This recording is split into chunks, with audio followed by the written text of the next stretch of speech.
martial arts for life and how that translates. But like I said, I see a guy like you, and of course I've met you, I know you, and then I see what you're doing, and I'm like, this stuff translates.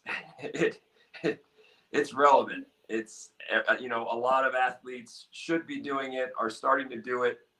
So I just want to get your insights, your perspectives. I think, you know, literally, like, it's one of the most jaw-dropping feeds I have that I go through on a daily basis. Thanks. What's this guy going to do today? Like, and it makes me feel like, it makes me feel athletically like this. Like, sometimes I feel like, yeah, I'm a good athlete. And then I see that, like, I'm not a very good athlete. That's like me as a martial artist. God sent you to check my ego. Check your ego. So tell Noah and I, and whoever's going to be watching, tell us, how does someone get, so I just want to give people a little idea.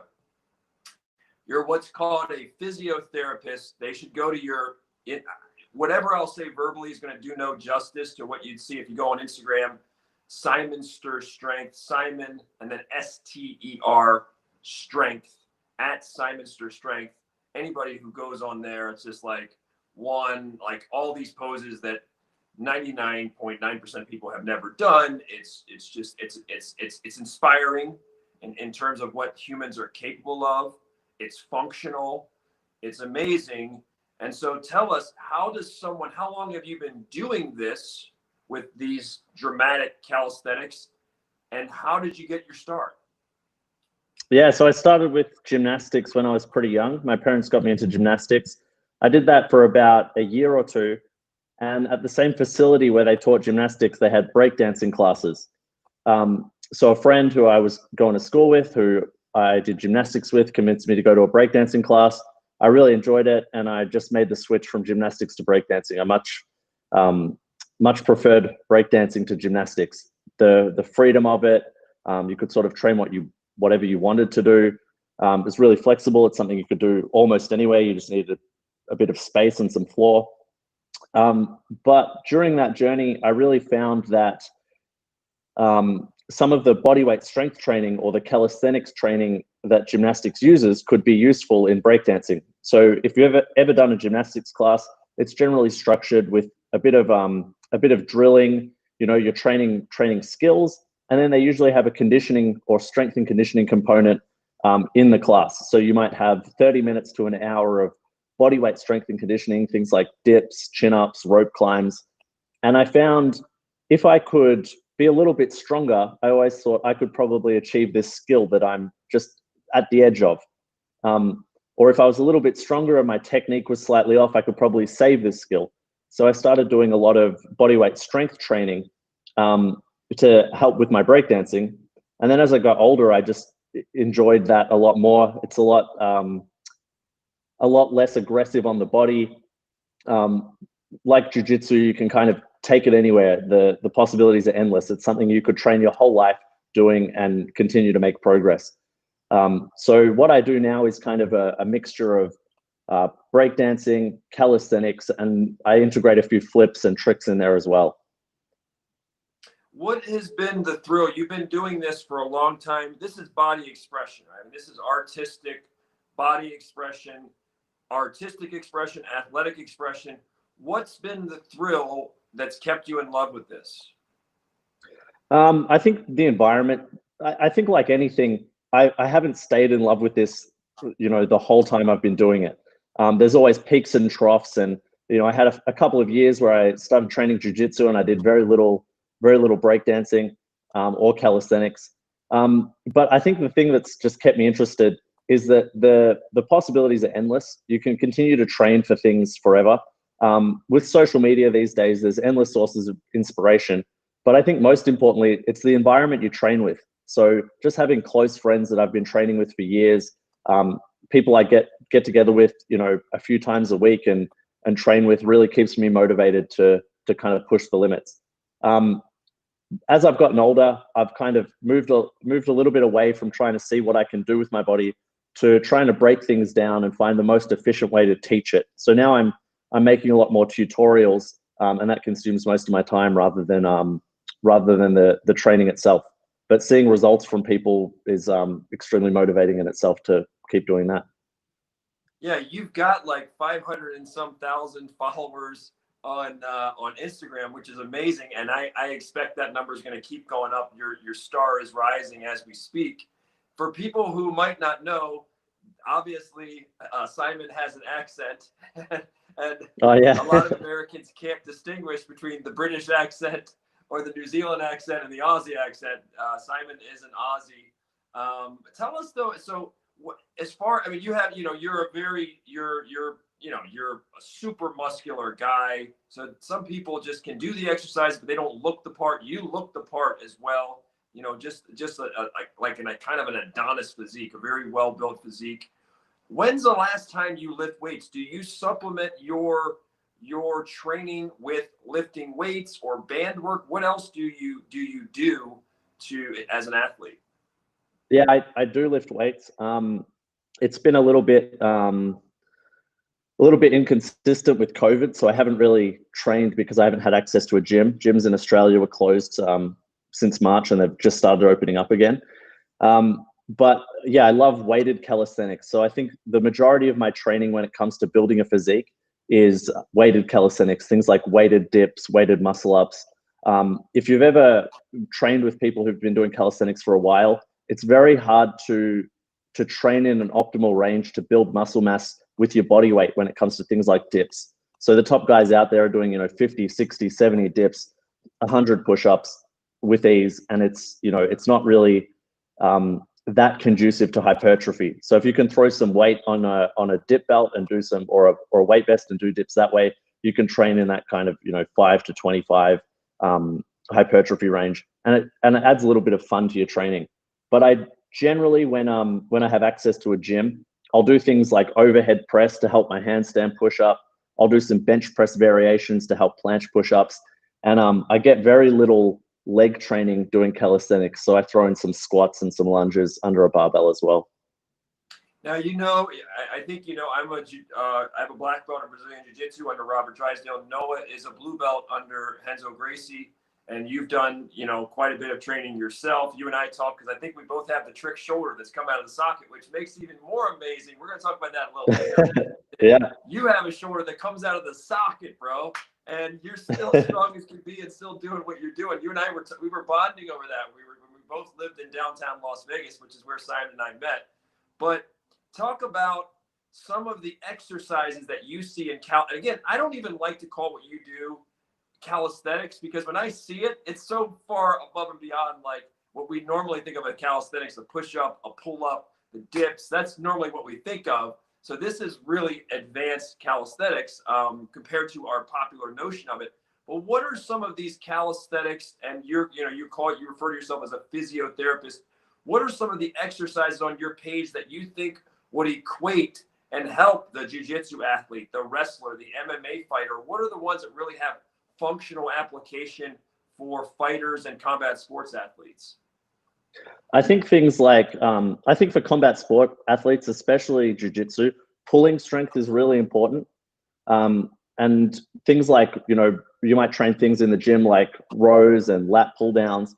With calisthenics, you can essentially achieve the same thing by training chin-ups, pull-ups, pull-ups, bodyweight rows, and front levers or front levers.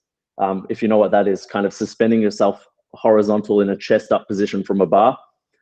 I think that has a lot of transfer to things like jiu-jitsu, things like arm drags, things like holding this nice kind of defensive position and stopping someone from trying to pull your limbs away. The other thing that I think is really useful is grip strength. So, training for things like one arm chin-ups, you really do need a lot of grip strength, and a lot of people underestimate the importance of that.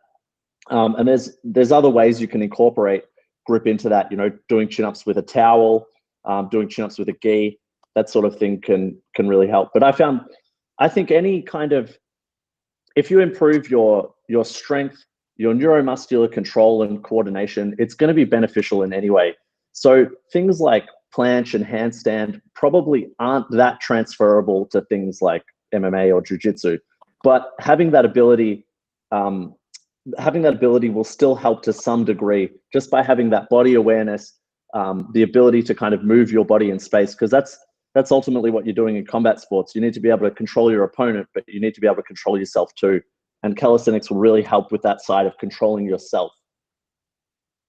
Yeah, what you do is sort of it's a vast expression of like flexibility, balance, power, also artistry, because it's not enough to just, we see guys in the gym, they'll bench a weight, but it doesn't look, it doesn't look beautiful. It doesn't look elegant. There's a grace a lot of times, at least by the time you shoot the video. I'm sure there's a lot of not graceful moments when you're practicing it, but by the time you do the actual shoot, and you've got it down, you make it look effortless and graceful, which I think is kind of like Anderson Silva, with his own fighting days, just making this stuff look easy. I wanted to put an idea in your head if you're not already doing it, because we are going to talk a little bit about your entrepreneurship, because you're not just killing it in terms of building muscle and imagination and a great Instagram page or great Facebook page. You're also killing it so far, it looks like, on the entrepreneur stuff, and it looks like you're really on the precipice of a lot of bigger things. You've come a long ways, and you're, like I said, your star it looks like it's skyrocketing. So one thing, if you're not already doing it, but that occurred to me, is like, how about a Simon Ata series, like, Simon Ata or whatever, Simon's Strength, we could find a name for it, for combat sports athletes, for football players. And then you would sort of pick those exercises, even though, as you said, there's crossover anyway to some exercises that don't seem obvious. They could benefit by doing them, even if it's not specific to their movements. But certainly with your, all the ideas you have, like micro-targeting, this is Simon Ata for soccer players, Simon Ata for NFL, or Simon Ata for combat sports. I'm just putting a bug in here because it was occurring to me as you're talking, like, wow, this guy could just create these niches of, on your website, for people who don't know, simonsterstrength.com is the website. But I was just thinking out loud there. I don't know if that's something that, what do you have? Yeah. Tell us along the lines of that. What do you have? What was your vision entrepreneurially when you started, a few years ago? And what is that vision now? Yeah. So as I've gotten older, I've moved a lot more to trying to teach calisthenics.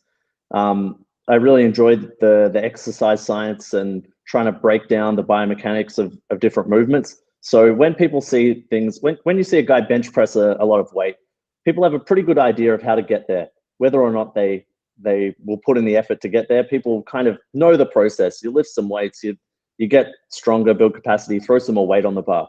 But when you see a guy do push-ups without his feet on the ground, it's not that intuitive, and you kind of just think, where would I start this? Exactly. So what I've been trying to do is break that down in a very systematic way so that those skills are accessible to everybody. Because one thing a lot of people don't know about calisthenics is, no matter your ability, just like weights, you can always regress exercises to make them easier, and you can progress exercises to make them impossible. And it's just a little bit more complicated when it comes to body weight, because people aren't really sure about how to do that. You can do 100 push-ups. You think, well, I can't make myself heavier without throwing some weight on. But there's simple methods you can use, like leaning the shoulders in front of the wrists to make it harder, that you can use to work towards those advanced skills. So currently what I'm working on is just kind of making a blueprint for each of those skills. So I have my project programs on my website, Project Planche, Project Handstand, teaching people how to progress to those skills regardless of your starting ability. And then I have a general program called Project Calisthenics, which is kind of building a foundation and building general strength, working towards all of those exercises, all those skills simultaneously. But yeah, I think down the track, I'll try to do a little bit more targeted or niche type training programs.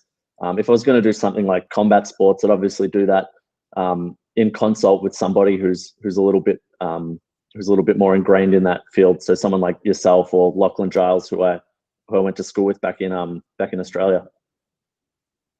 Yeah, it's interesting because when most people see this, even me, I mean, I've been in the body expression, athlete expression. I've been doing that 30 some years, and I've pushed my body to the brink. I've done, they've had us do animal training, movement training. And then I see some of the things you're doing. I'm like, wow, that's going to be really hard. How would I do that? I think probably 95% of people, when they go to your page and they see it, like a couple reactions. One is, well, that's amazing. Two is, well, that would be too hard. That would be too difficult. And three would be, well, I would probably get hurt. Right.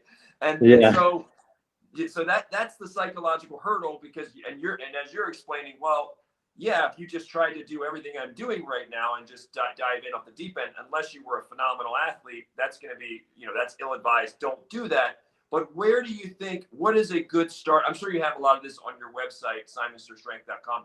What is a good starting place for people? Is it push-ups? Is it dips? Is it just regular planks or planches, or, what is a general place for them to start? And maybe there's a place on your website that says Simonster Strength for beginners, Yeah, I think the best free resource I have is my YouTube channel. So I've got lots of things on there, like a workout program for beginners.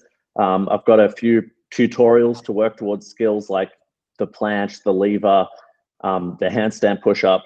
But when it comes to where do you start, it's just like weights. So everybody starts at a different ability. You need to do something that's challenging but achievable to you. So, you might jump in the gym and throw, I don't know, pounds. You might throw, 180 pounds under the bench press. Someone like Robert Drysdale, who weighs a lot more than you, might throw a lot more weight on the bar. And, you're ultimately doing the same thing. You're just training at different intensities, and it's specific to your goals. So the exercises that you tend to choose will be, do I want to build a stronger or a bigger chest or triceps? Do I want to work my back? Do I want to work my legs? Or do I want to do a balanced training program that kind of includes everything? And it's the same thing with calisthenics. So you need to find exercises that are achievable but challenging to you, and there's plenty of ways to modify them. So things like chin-ups. If you can do 10 chin-ups, great. That's a great starting point. Do a few sets of that a few times a week, and you'll get stronger. If you can do 30, 40 pull-ups and you're super strong, that's when you want to be doing things like biasing one hand. So you might take 2 fingers or 1 finger on one hand, so you're predominantly using the other hand. And that way you can work towards things like the one-arm chin-up. If you can't yet do a chin-up or a dip, you can use resistance bands to assist you to regress them. You can do things like negatives. You can do things like incline push-ups to help build capacity there. So if you're looking to get started and you're just thinking, this is just too overwhelming, where do I begin? I recommend doing a couple of pushing exercises and a couple of pulling exercises each session at an intensity that is challenging but achievable to you. So 3 sets of 10 reps is a great starting point if you need a little bit more guidance. Find a pull-up variation that you can do, find a dip variation you can do, a row variation, and a push-up variation. Then you're working horizontal pushing and pulling, vertical pushing and pulling. And then throw in some leg exercises, pistol squats. If you do that a few times a week, you'll get stronger. Beyond that, there's plenty of programs out there. There's plenty of resources on YouTube, videos on YouTube if you want to try and work towards some of those more advanced skills. Now, I want to go deeper into your why, into some of the entrepreneurial side of what you do. But first, I know you had a question, Noah. I'll let you jump in and get a question in, and then we'll go with sort of your why and the entrepreneurial side. Noah, I know you got a question, buddy. Oh yeah, I'm just thinking as you're saying this, when I'm training regularly, like obviously right now everything's off the table, as far as training. But when I'm at Henzo's and I'm going, and I'm rolling, we're in our roll class 90 minutes a night, and I'm there 3 or 4 nights a week.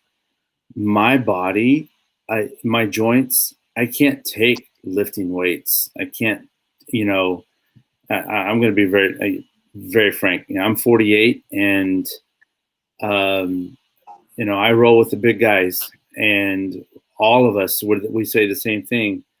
30 years old and up, we're challenged. So anyways, that's a little context for you.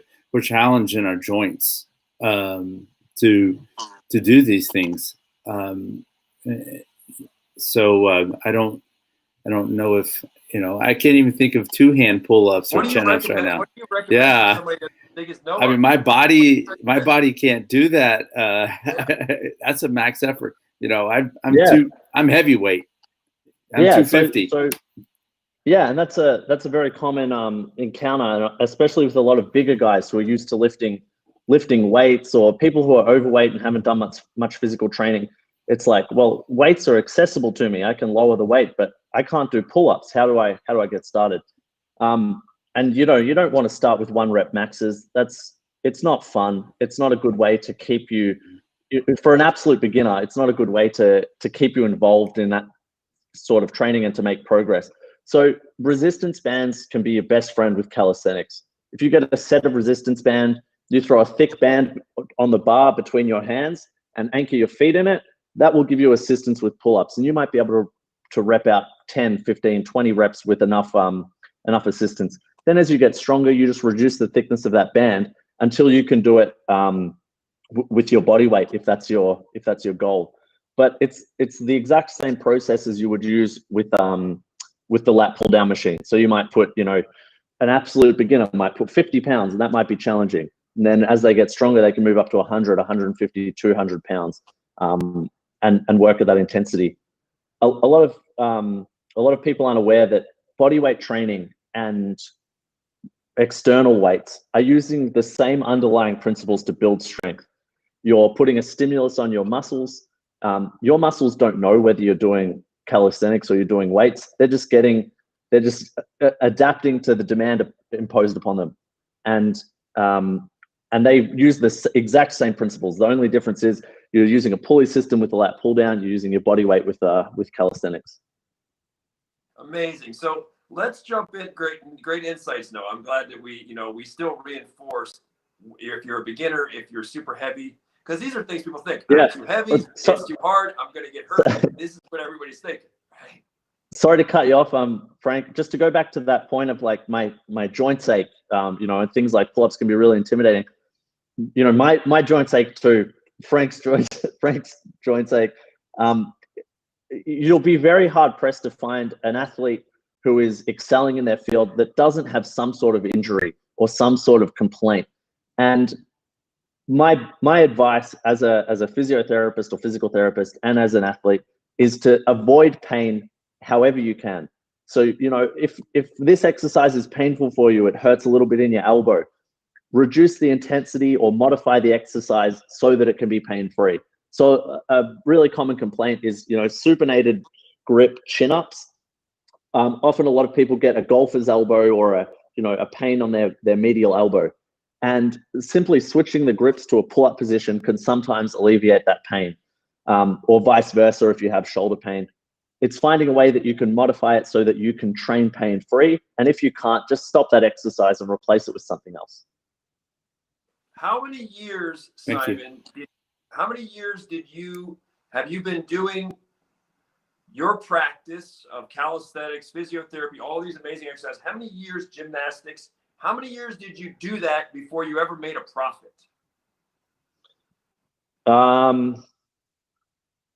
At least 10 years. So I started with gymnastics and breakdancing really young. I was probably like 11 years old. I was quite consistent with that until I was, 18, 19. And all that I did for profit in that time period was taught a couple of breakdancing classes, taught an hour a week of breakdancing when I think I started that when I was about 16 years old. So yeah, profit certainly wasn't the motive there, and it still isn't. But yeah, it helps if you can monetize what you're doing.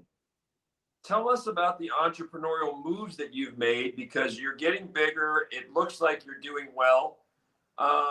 And you give this is what fascinates me about someone like you. You give so much stuff away free, like so many goodies. Like you show the exercise, you give a detailed breakdown of, you give an excellent breakdown of just little body awareness insights, and hey, make sure your elbow's here. You not only show it visually and you demonstrate it, but then you give a breakdown line by line, sentence by sentence. So you're giving all the goodies away. You give so much away free. how have you managed to monetize that? Because like you said, go to my YouTube channel.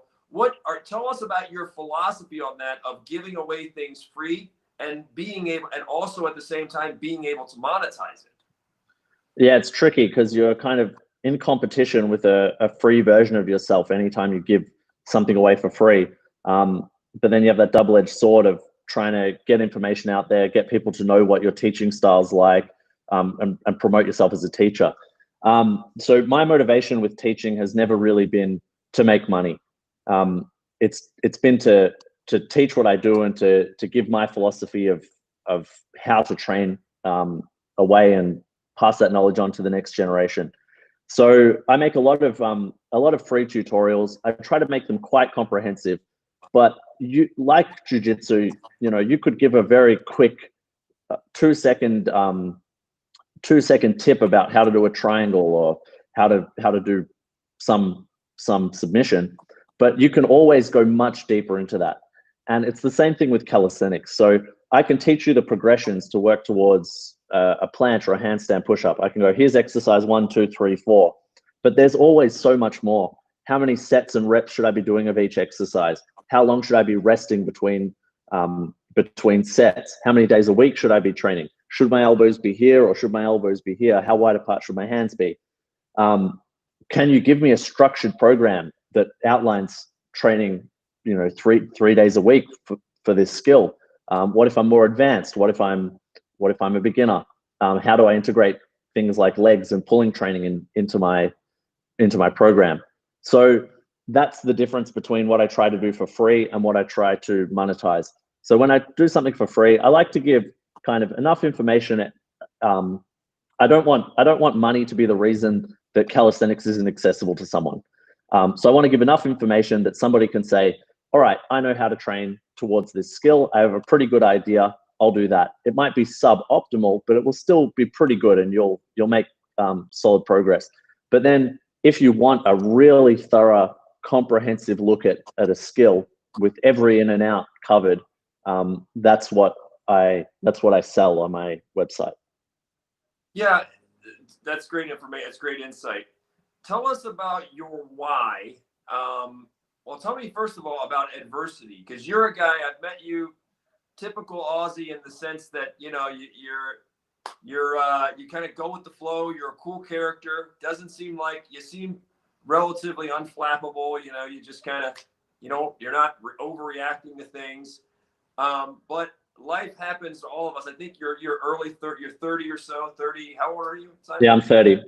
30 years 30. old. So by the time you're 30, life has happened. What have been, I guess, the toughest adversities, and how were you able to overcome those?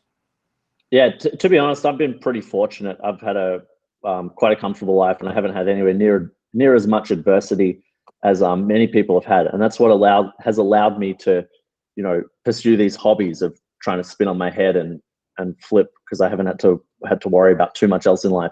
But when it comes to training or just to life in general, I've had all the kind of normal complaints that get people down, like relationship difficulties, trying to find work-life balance. The big thing that's really impacted training has been injuries. Injuries are just horrible. They're really demotivating. You lose a lot of progress, but beyond that, it really affects your mental health. So I think some of the darkest times I've had have been when I've been injured and I haven't been able to train, because that's what I love to do. So I've found the most important tips I've received to help get around that is just to do what you can in those situations. These are the cards you're dealt. The injury's there. You can't take it back. What can you do to move forward? What can you work on? How can you progress while you have that injury? What can you train that won't aggravate that and allow it to heal? And I've found that it can be a really good opportunity to work on your weaknesses and work on things that you wouldn't normally do. So breakdancing is a very one hand dominant kind of art. It's like playing tennis. You don't tend to play tennis using both hands. It's the same thing with breakdancing. You tend to spin on one hand. You tend to hop on one hand. When I've had injuries to my wrist, my elbow, my shoulder, I found that has been a really good time to learn some control and build some strength on the other side. And then when you come back, it's quite frustrating. You've taken a step back with what you were doing, but you might have gained some experience elsewhere that you can integrate into your skill set and make some gains once you're healed. Beyond, I know that that this is what you love to do, and you love sharing it, you love teaching it. You're able to make some pretty good money. But digging a little deeper, what is the why? Like, what is the why beyond teaching? Like, because there's got to be, a lot of people want to be a teacher, but they don't want to stay in love with something like this for 20 years and just keep going. And like you said, a love affair with something, whether it be a sport, a business, a person, love affairs have ebbs and flows, right? Yeah, I have a love-hate relationship with writing, right? I like, there's times it's lonely, it's humbling because great ideas don't come. There's those days you're missing out on something. You're sitting in a chair for 10 hours and it's like, so, and then there's moments where there's epiphanies and aha moments, and you can take things that you wrote down and you can reach people, right? Those words can go from here to wherever. Any person on the other side of the world can see those words and be impacted. What is the deeper why that's fueling you and that's fueling this artistic expression and this teaching? Yeah, so now I would say I think this is the way I can make the most positive contribution to other people. So this is something that I have spent most of my life doing. I've thought out a lot of these skills very well. I got my physiotherapy degree, which is quite related to what I'm doing when it comes to injuries, biomechanics, anatomy. So I just think this right now is the most positive contribution I have to offer to other people. But this wasn't something I thought about moving forward. So this wasn't like, I'm getting into calisthenics so I can teach this and monetize this. I started off when I was quite young and I just loved it. I've continued to do it to some degree for 20 years now, and I've worked as a physiotherapist, and it's a good job. It's a nice stable job. It's a sought after job that a lot of people want to have, to be a physical therapist or physiotherapist. But I just felt like I have a lot more to offer with what I'm doing. There's tens of thousands of people out there who have the same knowledge that I have when it comes to physiotherapy, but I think very few people have the same knowledge when it comes to calisthenics and teaching that. So you have a lot of really advanced athletes who are great athletes, but they're not necessarily good teachers. I really enjoy the teaching side. My academic background has been conducive to that with physiotherapy. I know what's going on with the body. I know what's dangerous. I know what's safe. I know exercise science principles. So I think I'm in a really good position to teach what I do and teach calisthenics to other people so that they can make progress. So your brand, the Simonster Strength brand, interesting name. We can go into that name in a second. Simonster, it's an interesting, you could just call it Simon Strength. I don't know if Simon Strength was taken or Simon Says, I don't know, whatever. But yeah, an interesting name, which we should go into in a second. But you've got this brand. How has 2020 impacted business? Has it been, everybody's trapped in the house. What's been the net impact of 2020 on your brand? Yeah, I'm actually one of the very few fortunate people who probably benefited from this lockdown. So what I teach is calisthenics, bodyweight training. Minimal equipment is needed. If you have a pull-up bar, you can do 90% of the exercises that I teach. And a lot of people have gone from, well, I don't have access to a gym. I need to learn how to train at home. Let's try out some bodyweight training. And I've been teaching that since before this pandemic. So that's been beneficial to me. Yeah, so I'm quite fortunate there. Tell us about the name Simonster Strength, because again, what's interesting about that is if you were to sit down with a lot of branding gurus, right, before you started a business, and we're like, let's go over names, let's go over logos, and someone might push back on that. Even on the .com, they say it's too long, it's too cumbersome, no one knows what it means. Tell us about why that name works and how you made it work. Like, why does that name work? And do you think it's kind of brave? To me, it seems kind of brave to choose that name. Yeah. A lot of people would be like, it's not going to work. Well, you have a lot of guys. So what what you find with calisthenics is a lot of guys teaching calisthenics are kind of a one-man brand. So you have these guys who might have a name, you know, bodyweight strength or whatever the name is, but it's really just Frank. You know, it's Frank teaching. And so I just thought, you know, it's me teaching. I'll just use the name that people know me as. The name Simonster came up as in about 2018. We had some breakdancers from Japan come and visit. They were training with us in Australia. And one of the guys was trying to explain to someone else something that I was doing. So he said, you know, Simon. And the guy's like, I don't know who you're talking about. He was like, Simon, he does the, you know, power moves and the strength stuff. You know, the guy's a monster. And the guy goes, oh, Simonster. So that's how the name started, and it kind of stuck. Yeah. And then I was just going to use simonster.com, but that was taken. So that's where we threw the strength on, because that's kind of what I teach. Yeah, that's a great insight, because since I've been saying Simon Stir, that doesn't capture the monster within that name. Yeah. Yeah.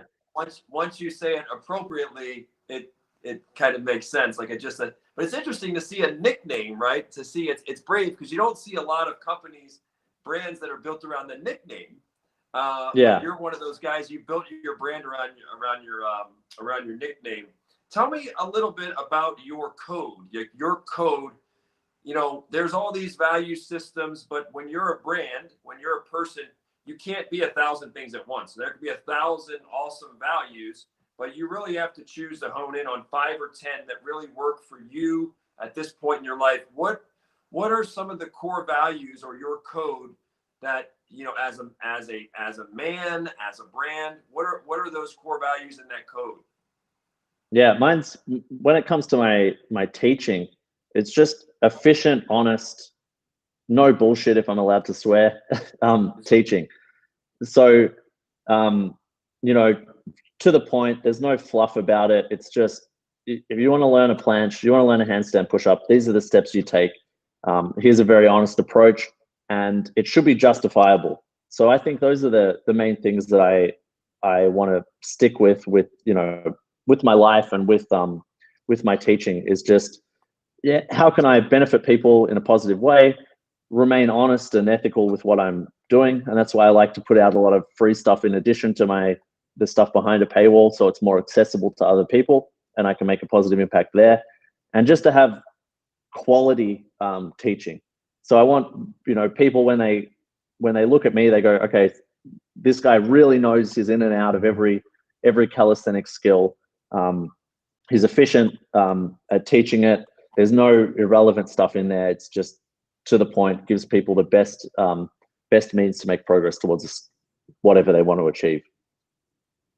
Yeah, it's interesting because what was I going to say? I just lost my train of thought. Let's go for a second. Oh, you were talking about people with no BS. God, I lost my train of thought. Yeah. Let's go. We can stop on there for a bit. Yeah. Yeah. We can stop on the BS in the we can stop on the BS in the fitness industry for a minute if you want. Wait. So, you know, I know what it is now, Simon. Let me say it. You are, and I'm sorry to cut you off, you are very humble. I've met you. We lived downtown Las Vegas. We lived in the same Tony Hsieh owned that place, and I want to talk about that. But you are a very humble guy, especially for, you know, you're a good-looking guy. You're actually one of those guys. You're probably, like, people watching, like, you're better looking in person, right? Like every man, our little podcast thing is like, you're a good-looking guy in person. You're super fit. You're super humble. And what's interesting is to see a brand.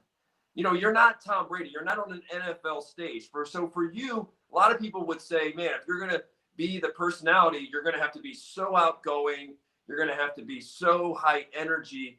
And you're just a straight shooter. You're very humble. You're soft-spoken. It's interesting to see that approach work phenomenally. Like, it's for a guy that was just a no-name, right? It's just interesting to see that humility, because that really is part of your essence, I think. You're a very humble guy. Yeah. Well, I think, you know, you should be able to let the skills speak for themselves. So I'm quite fortunate in that I have been or I am a reasonably high level athlete. You know, I've spent my life pursuing these feats that very few people do. So, that's a tick to my name, because I can say, look, I can teach you how to do it. I've done it. But in addition to that, I've got the knowledge there. I've got the background in physiotherapy. I've worked as a personal trainer. I'm quite well informed with exercise science principles. So I should be able to justify everything that I say. And I'm very happy to do that. And whenever I teach a workshop or teach a class, I always say, look, if you want to challenge anything I say, please do. Because if I don't have a justification for it, I shouldn't be teaching it. And I think that's something that you don't see a lot of in the fitness world. You see these jack dudes who are like, do you want to get ripped? Swipe up. And that's not that's not what I'm about. There's a million guys out there teaching that. I want to teach a systematic approach to calisthenics, and you can get ripped learning something cool with your body at the same time. Tell us about shoulders, because you and I both, this is where I could geek out with you talking about it. We won't spend 30 minutes, but I could geek out spending 30 minutes. You've had the shoulder dislocations, complete dislocation. I've had 14 of them. And what's astonishing is, I have, for my age, for a guy who's my age, and, the things I'm able to do power-wise for my age and my size are pretty impressive given all the injuries I've had, and especially the shoulder dislocation. My shoulders are still very strong. So for people out there listening, I want them to be inspired by that, because a lot of people, they get the injury and then I'm never going to be the same. And then they just pack it in. I'm not going to be able to run. I'm not going to be able to do push-ups again. And so you're an example. And I'm also an example of someone who's like, wait, the shoulders come out of the socket a number of times. Not only did you psychologically, you were able to overcome that. You were able to overcome the fear. You were able to overcome, will my shoulder ever be the same? Is it safe to do this? You were able to build it back up. Tell me about that shoulder coming out of the socket, and how you were able to, not just how were you able to do it physiologically, but also psychologically, so that you're able to do the incredible stuff you do. Yeah, I think that was the biggest injury that had maybe the biggest impact on my mental health. Was, I had this shoulder dislocation. That was a jiu-jitsu injury. I was under side control, tried to make some space, and my shoulder popped out the back. So I had a posterior dislocation. This is something that I found is pretty common with jiu-jitsu, and otherwise extremely uncommon. So yeah, the anterior is the vast majority. So you see like 95% of dislocations are anterior. Someone like threw a ball, or really hypermobile people can kind of do anything to dislocate their shoulder, have fall onto a hand. But these posterior dislocations are just extremely rare. But I know a handful of guys, and they all seem to be jiu-jitsu practitioners who've had these posterior dislocations, because you have so much weight on your, pushing your shoulder backwards. So I had this dislocation, my shoulder popped out. I knew something was wrong. The next day I could barely lift my arm. It was super painful. And from then on, it just didn't feel right. I had a lot of posterior instability. It would kind of slip out the back, or start to slip out the back, and I'd get a bit of apprehension with that. But with rehab, I ended up getting a reconstruction on that shoulder. That was an awful experience. You're in a sling for 6 weeks. It's extremely painful. You can't lift your arm when you come out of that sling. It's like, someone who used to be able to bench press double their body weight can't lift their arm above their head. And it can be really demotivating. What I found is just, you just got to do what you can do. And strength is one of the best things. Strength and motor control are the two things you can really change through physical training to protect your joints.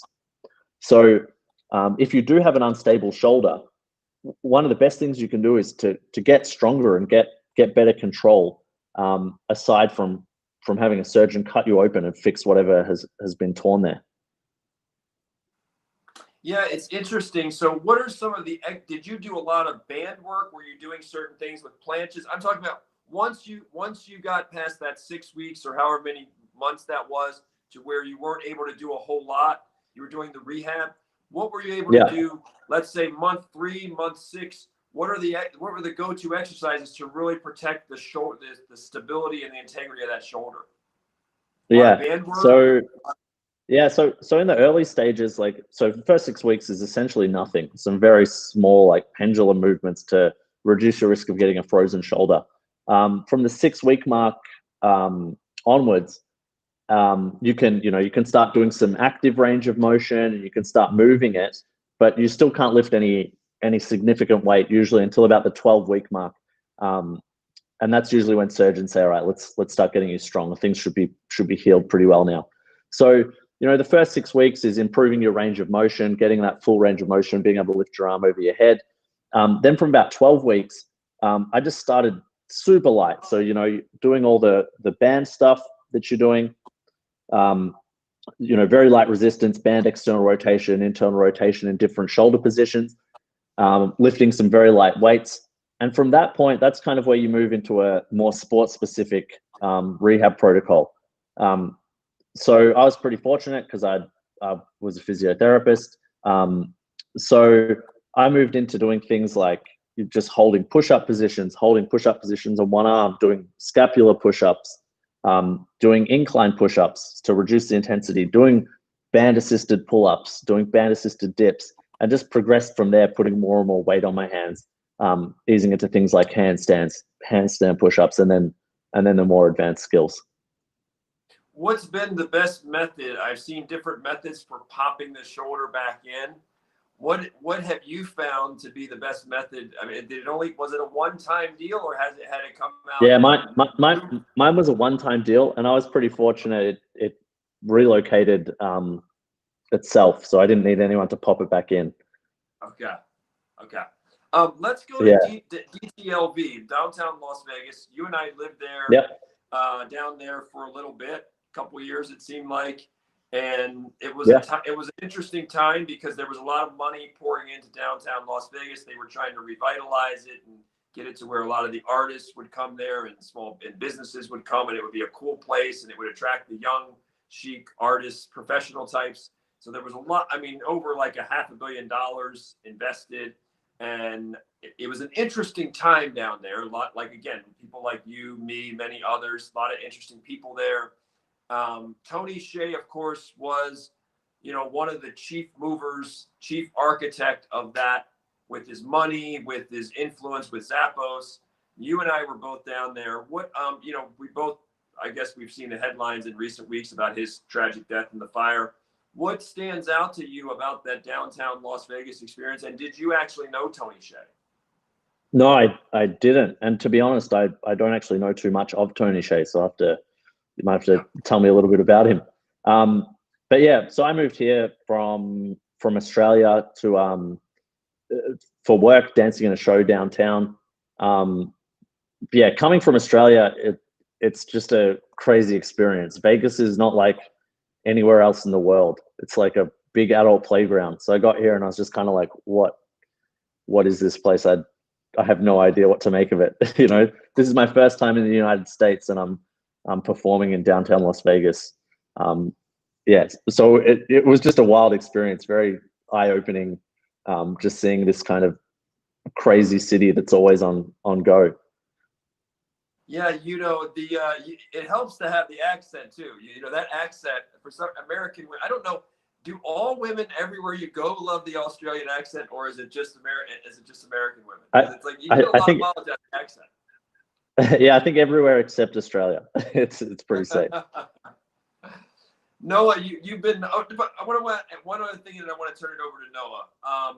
Two other things. When you go to, I like looking through your Instagram page because there's a lot photogenically. There's a lot of, you can tell that you put a lot of thought into the aesthetic of the page, how it looks, the variety, the colors, the settings, the natural settings. And it's not just you doing the pose. You usually change the setting. There's a lot of stuff in nature. So there's a lot of artistry and creativity around that.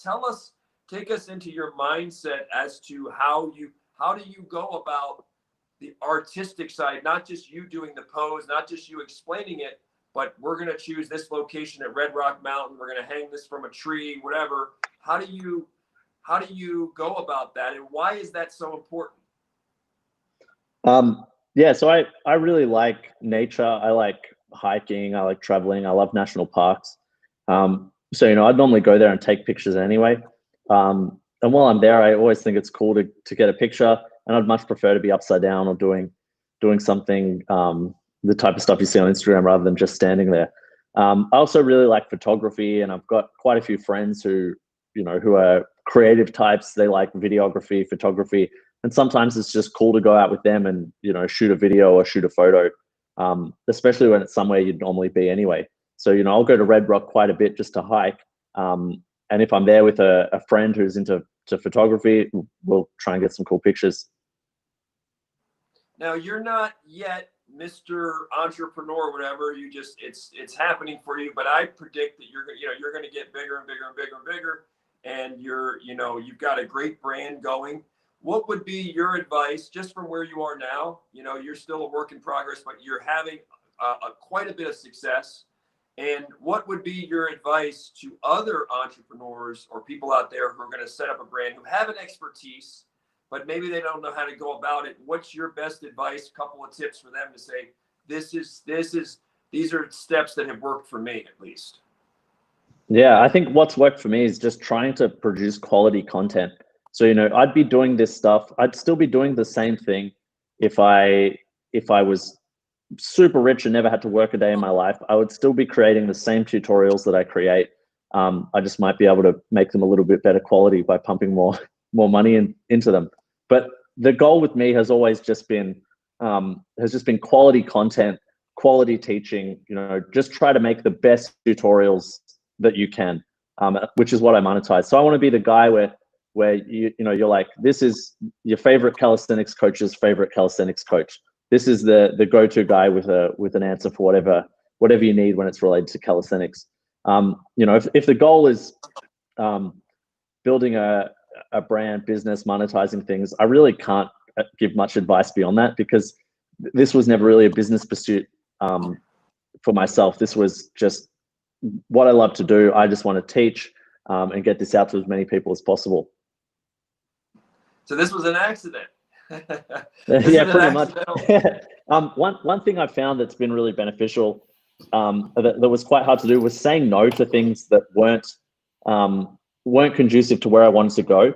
So, for example, I used to do some online coaching, and I limited myself to 10 clients because I thought beyond 10 I couldn't do a really thorough job with each of them, and that's extremely time consuming. It's quite rewarding. And it's quite helpful to those 10 people, but you only reach 10 people. So I started scaling that back and cut that off so that I could make more programs, more tutorials that will reach more people. If I'm coaching 10 people for 2 months at a time, I can't reach that many people in a year. Whereas if I make a program, a general program, or a program for the handstand push-up, I can reach a lot more people. And that was taking away from the time that I would spend, doing the more beneficial things. So it was sort of like short-term gratification at the expense of my long-term goals that I wanted to achieve. So I found just saying no to things that aren't conducive to what I want to achieve has been, one, very challenging, but two, very helpful. Incredible stuff. I could go on and on. Noah, you've been there patiently. I know you got some final thoughts, some final questions, and then Simon, we'd love to have you on. I'd love to have you on again sometime in 2021. Just we could keep going. Yeah, whenever you want. Thoughts, questions. Yeah, I'm the quiet one over here, but I'm observing and taking in. John Donaher, who's I know of John Donaher. He I was talking to him. I actually know where he goes, and when he leaves the Blue Basement, I would track him down at Whole Foods, and we would sit and I would interrupt his meal and sit with him. And I asked him point blank. I said, what exercise should I do? And it's outside of the academy. What's the exercise I should do for training? My body, and that's the best for Jiu Jitsu. And he told me, he gave me a 2-part answer, and I believe that your skill set is dead center in one of them.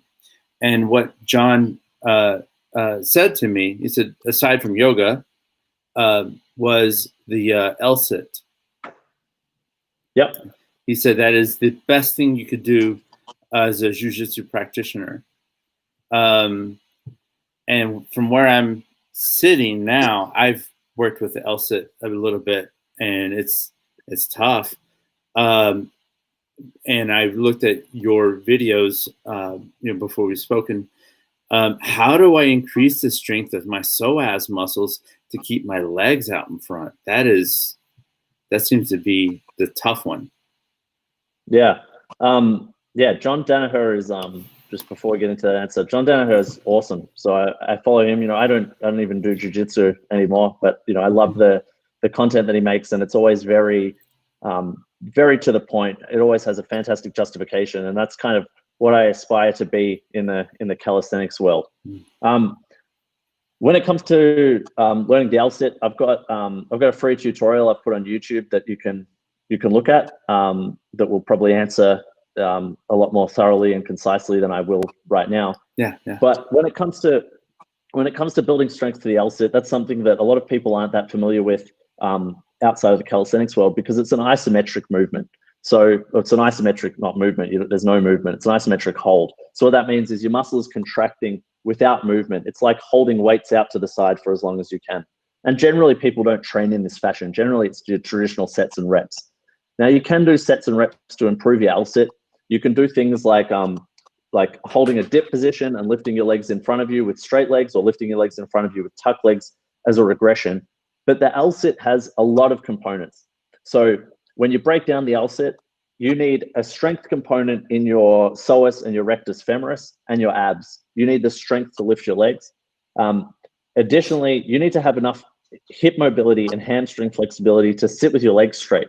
So a lot of young fit guys who are quite stiff and strong but not that mobile will probably benefit a lot more from just improving their mobility and stretching their hamstrings, as opposed to working the strength component. So you should at least be able to sit upright without using your hands, and you're keeping your legs straight on the floor to ensure you have enough mobility. Beyond that, it's training the skill in itself is the most important thing. Strength outcomes are really specific. So spending time doing L-sit holds, L-sit raises will go a long way. And you can do that if you can't hold the L-sit for any significant duration. A great way to build towards it is doing things like tuck sit and extending your legs. Doing reps of that in that 15 to 20 second time frame. So you're getting enough duration or enough volume per set to make strength gains, but you're also getting some exposure to that extended position. So if you can only hold that for 1 second, sets of 1 second probably won't go very far, but extending the legs will allow you to accumulate a little bit more time in that position. Beyond that, it's working the constituent muscle groups. So if you break the L-sit down, the things that you really need to work, or the most important things, are your abs, your hip flexors to lift the legs up. So rectus abdominis, rectus femoris, and your psoas muscle.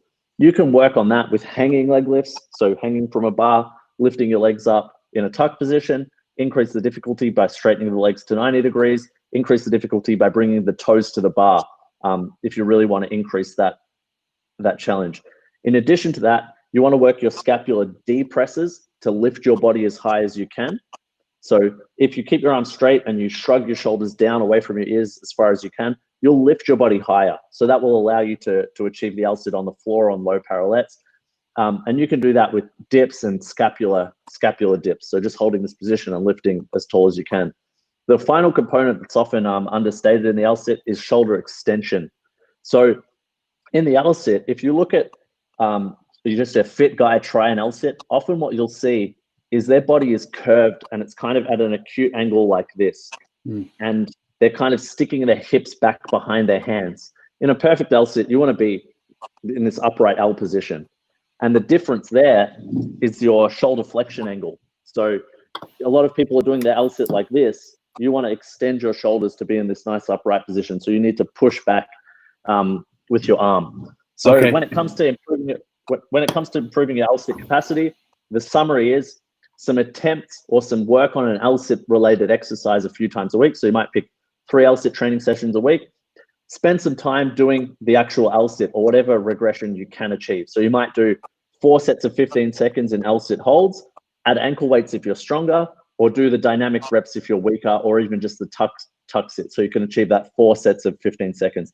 Then you might do a regression. So you're fatigued from that. You might just do L-sit lifts, 4 sets of 10.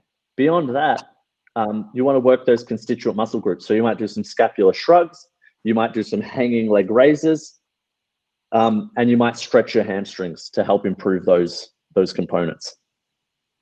That's so accessible. You know, it's so accessible to get in the on-ramp of that. The floor is everywhere. So just sit on the floor and just press up from there. And if you don't have, so there are a few people, not very many, but some percentage of the population have short arms and a longer torso. And no matter how strong they are, they can't do the L-sit on the ground. So I have a friend who can sit on the ground upright and he can't actually touch the ground with his arms straight. If that's the case, you can just use the armrests of a chair to lift up, but have the goal of getting the skill on the floor. If you want a clear picture of exactly what to do, I've got a free tutorial for the L-sit on YouTube. Yeah, that tutorial answered a lot of my questions, and I wanted to bring this up about John Donaher's point about the L-sit and that being the primary exercise that he suggests outside of it, and he does. I've seen him at the academy doing things to strengthen that, the constituent muscles. So thank you, and thank you for that video. I've seen it, and I use it on my own. It takes a while, so thank you. Thank you. Yeah, I have one other question. No problem. One other question. What equipment, since a lot of people are stuck in the house, if there's all this equipment out there for this stuff, what should I have in my house? If I'm a beginner and I don't have all the goodies, but if I can only purchase 2 or 3 things, what should I have in my house to start with accessories to help me with my calisthenics? Yeah, I think the first thing is something to hang from. So whether it be rings or a pull-up bar, that's super useful. Like a door frame mounted pull-up bar, you can get them for like $30 on Amazon. With that, you can do things like pull-ups, hanging leg raises, L-sit hangs, any lever exercises as well. Beyond that, you really don't need anything. That would be the most important piece of equipment to allow you to get a balanced workout. The reason is you can do pushing exercises just using the floor and stuff you have at home. So you can do dips between 2 bar stools or between 2 chairs. You can do push-ups. You can modify your push-ups to make them really challenging. And there's all your pushing exercises. Handstand push-ups, you don't need anything. But when it comes to pulling exercises, you really need something. There's nothing at home you can use to do pull-ups on that's going to be a replacement for a pull-up bar. You can use a door frame, it doesn't quite work. You can use a door, it's awkward. But a pull-up bar would be my number one thing to get. Beyond that, if you're an absolute beginner and you can't yet do chin-ups or dips, I would say a resistance band or a set of resistance bands so that you can assist yourself with those movements and build capacity. That's something that will never be useless in calisthenics either. So even if you get 20 pull-ups, 20 dips, 5 handstand push-ups, you will still make use of resistance bands. You can do assisted lever holds, assisted planche push-ups. They're extremely useful. Yeah, my thing, and this is just my own curiosity, I don't know how useful this is going to be to everyone else, but I wonder, so I've started in 2020, I've started doing more pull-ups. So before I used to do like 1 day a week, I would do my back, and then 1 day a week I would do squats and legs. And then, so I was doing that sort of thing, right? Then, of course, I was training Jiu Jitsu and wrestling. But when I would lift, I was like, we're going to hit this muscle again. Now I'm more into volume. So there might be 3 days in a row. I don't go to max, but I'll do pull-ups and I'll do different varieties 3 days in a row, where the old me was thinking, dude, you're going to do too much. But I'm not usually going to max, but I'm doing them, and I'm still. And so what's your philosophy on that in terms of regularity? Is it a crime to do pull-ups 3 days in a row, 4 days in a row? What's your or push-ups? What is your philosophy on that? Yeah, no, it's not a problem to train on consecutive days. So I would say if it's possible, that 48 hours of rest time is generally a good recommendation, a good starting point. Train a muscle so it's fatigued, and then rest 48 hours and train that same muscle group. But there's so much more nuance in that, and there's so many variables that go into programming as to what will be effective and what's not effective. So I would absolutely not say training every day is a crime. And there's a lot of there can actually be a lot of utility in it. So some powerlifters do daily 1RM training. So you do your daily 1 rep max squat for 30 days in a row and see tremendous gains at an advanced level. Now that's appropriate for short periods of time. It's appropriate for advanced athletes. If I tried to do my 1 rep squat every day, I would burn out in probably 3 days because I don't squat that often. But if it's something that you're accustomed to, your body can handle a lot more than many people think it can. So, advanced hand balances will train hand balancing every day. I'll probably do planche, most days of the week through some periods, as long as your body is accustomed to that. And volume is one of the key variables that you want to optimize when it comes to hypertrophy. That's one of the key drivers of hypertrophy or building muscle, is how much volume you can do.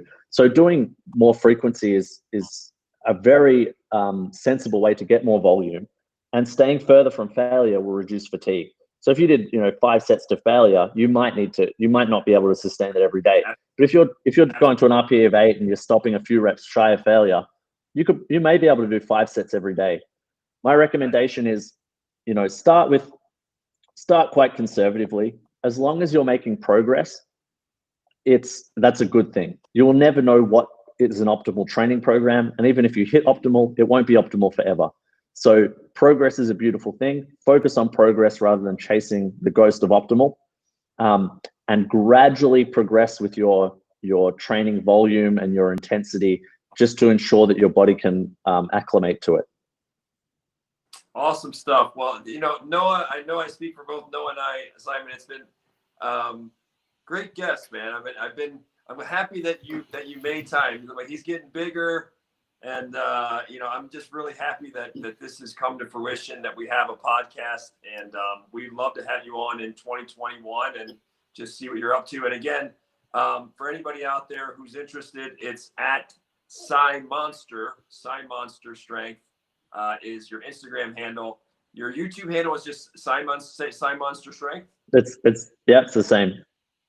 Okay, so there's your YouTube channel. We're Everyman BJJ, and gentlemen, have yourself a great rest of the Sunday. We'll get this link to you and everything, Simon. We're just really happy to help you. It's great stuff. Great conversation. One more thing, if I can get in there. Me. Yeah. One more thing, if I can get in there before we Sure. close up shop. Simon, would love to do like a challenge. With New Year's. I want to go ahead and get started now. Do you have any challenges you're going to post on your videos, your social media for us to get started on already? I tend to post challenges quite a lot, and they're from a wide variety of things like strength, endurance, coordination, all acrobatic sort of stuff. So I'll try and throw some out for the new year of all different abilities. All right. Well, I want to be there and work. I definitely want to work on my LSIT. So, I'm going to look at it if you throw out a challenge for the LSIT challenge. Cool. For the heavyweight LSIT challenge. I'll be there for you. I'll definitely be on that team. But thank you.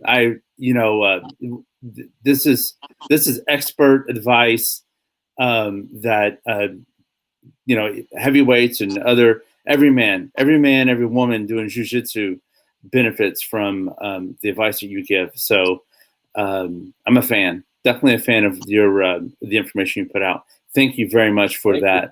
Thank you for your commitment to excellence. Frank, thanks for having me. Thank you. All right, guys. Have a great day, guys. Bye, Simon. Have a good day. One of these days back in Vegas. I want to hang out with Simon Ata. Yeah, let's do it. All right. Have a good day, guys. SideMonsterStrength.com. Thank you.